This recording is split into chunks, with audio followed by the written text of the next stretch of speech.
Bonjour, alors j'espère que vous allez bien en ce joli mois de mai qui a déjà commencé depuis une semaine. Alors aujourd'hui je vais vous faire une vidéo un petit peu différente.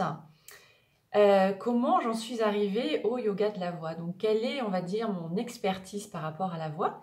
Parce que je vous propose bien évidemment des petites vidéos régulières donc sur ce thème-là. Mais voilà, quel est mon parcours? Alors à la base, donc j'ai étudié le chant classique, donc vraiment classique, rigide, sur Paris et à Vienne également, en Autriche. Et donc j'ai vraiment eu cet enseignement-là très... voilà, c'est un peu comme la danse, hein, c'est vraiment très très très rigide. C'est comme un sport de haut niveau, on peut dire vraiment, le chant classique. Donc même quand on est bonne, on n'est jamais assez bonne. Voilà, donc ça développe tout un tas de stress, on va dire ça comme ça.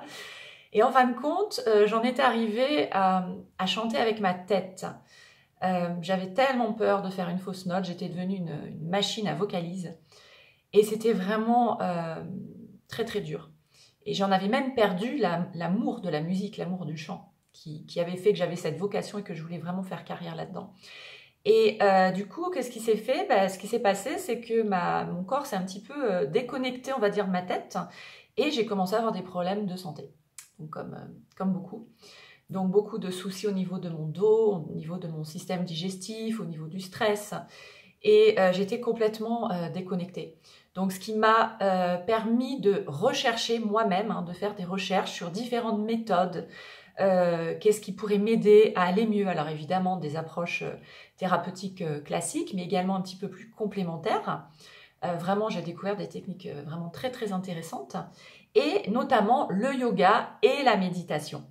Et j'ai fait un énorme travail sur moi, donc c'est ce que je continue à faire parce qu'on n'a jamais fini d'apprendre.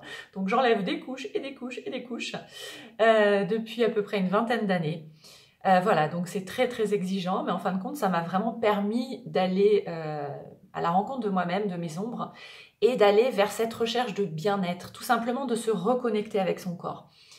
Et en fin de compte, mon approche dans un cours de chant lambda, chant individuel, c'est de préparer beaucoup plus le corps, ce que je n'avais pas moi en tant que chant classique. On faisait 1 ou 2 exercices de souffle rapide et puis voilà.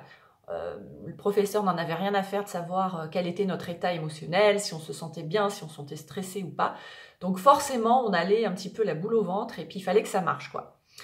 Et donc, tout ce que j'ai appris, on va dire, par, comme je vous dis, mes recherches sur moi-même, hein, parce que je suis toujours mon propre cobaye, tout ce que j'ai appris, je me suis dit, ah, mais ça aide justement à mieux chanter.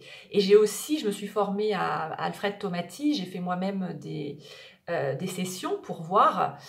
Donc je vous renvoie aussi à certaines vidéos où j'en parle. Donc c'était un professeur, un ORL, un professeur ORL, qui a découvert dans les années 50 l'importance du coup de l'oreille dans tout un tas de choses, et notamment que le fœtus dans le ventre de la maman entendait déjà. Donc, c'est-à-dire, il n'entendait pas par l'oreille, c'est-à-dire l'air, comme là maintenant quand je vous parle ou quand vous m'entendez, et m'écoutez, mais par le biais des os. Donc, c'était la révolution vraiment. Et ensuite, beaucoup d'autres ont développé cette approche-là, bien sûr. Donc voilà, c'est quelque chose que j'ai découvert, je me suis dit, wow, c'est fabuleux, vraiment. Et en fin de compte, tout ça, je m'en suis servi pour mieux préparer l'élève au chant, donc par la prise de conscience du corps, donc avec bien sûr le souffle, qui est la base, qu'on retrouve bien évidemment dans le yoga et dans la méditation, mais également les étirements, parce que quand on a beaucoup de tension, on ne peut pas bien chanter, et on ne peut pas bien respirer, même au quotidien. Donc ensuite, les vibrations. Donc voilà, et tout ça conduit tout naturellement vers le yoga de la voix, vers le yoga du son et le chant, quand ensuite on veut chanter. Et donc je me suis dit que toute cette approche qui faisait tellement de bien au corps avant de chanter, de faire les vocalises, ça pourrait peut-être intéresser des gens justement à se sentir mieux, parce que ce sont des choses qui sont simples à mettre en place. Alors ça demande de la régularité, bien sûr, comme pour tout, comme tout apprentissage. Mais de savoir respirer, c'est quelque chose qu'on ne nous apprend pas. Le bébé sait respirer naturellement. Hein. On voit quand il dort, le petit ventre qui se gonfle, qui se dégonfle, c'est tout naturel. Et au fur et à mesure qu'on grandit, notre mental prend de plus en plus de place et le souffle remonte. Donc, il est à la base au niveau du ventre et il monte, il monte, il monte, il monte. Et on arrive là, au niveau du plexus et du fameux muscle diaphragme qui est près de l'estomac et on est complètement coupé en deux. Et donc, quand on respire pas bien, qu'est-ce qui se passe? On est fatigué, on est stressé, on se sent pas épanoui. Et ça, il y a plein de conséquences sur notre vie ensuite. Donc, on n'est pas centré, on n'est pas bien axé sur nous.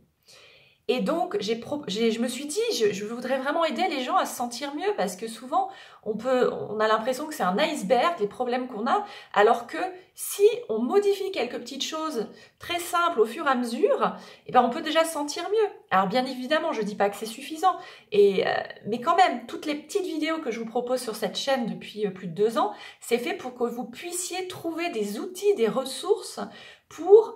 Parfois, dans les moments de la vie où vous ne vous sentez pas bien, paf, avoir quelque chose qui vous aide. Et bien évidemment, pour aller plus loin, donc j'ai proposé des ateliers en ligne d'1h30 en petit groupe. Et comme c'est en ligne, on peut le faire de n'importe où. Donc c'est ça qui est vraiment très pratique. Et vraiment, voilà, le but, c'est que vous puissiez retrouver cette autonomie de pouvoir réécouter votre corps, d'écouter les messages que votre corps vous envoie. Parce que souvent, on les écoute pas. On se dit non, c'est pas le moment. Là, par exemple, on aura envie de se reposer. Ah ben non, il faut que je travaille. Ou juste de s'allonger 5 minutes. Ah ben non, il faut que je finisse ça. Ah, il faut que j'aille faire les courses. Ah ben il faut que je m'occupe des enfants. Ah, il y a toujours quelque chose. Alors que si on se sente, si on prend du temps pour soi, ensuite, on peut être là pour les autres. Et c'est ça.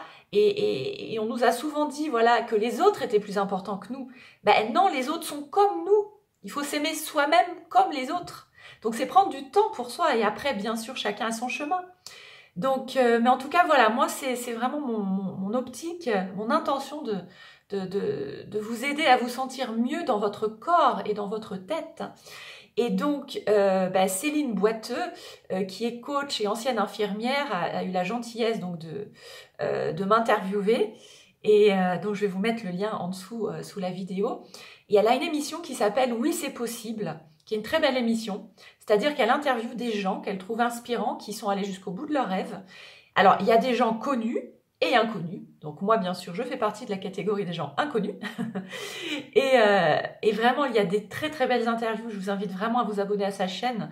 Et notamment le docteur Luc Baudin, que peut-être certains connaissent, qui est un ancien médecin qui s'est spécialisé dans toutes les techniques énergétiques. Il a commencé aussi avec l'acupuncture, l'homéopathie, des soins aussi énergétiques en général, et notamment le Ho'oponopono, qui est une technique de guérison hawaïenne.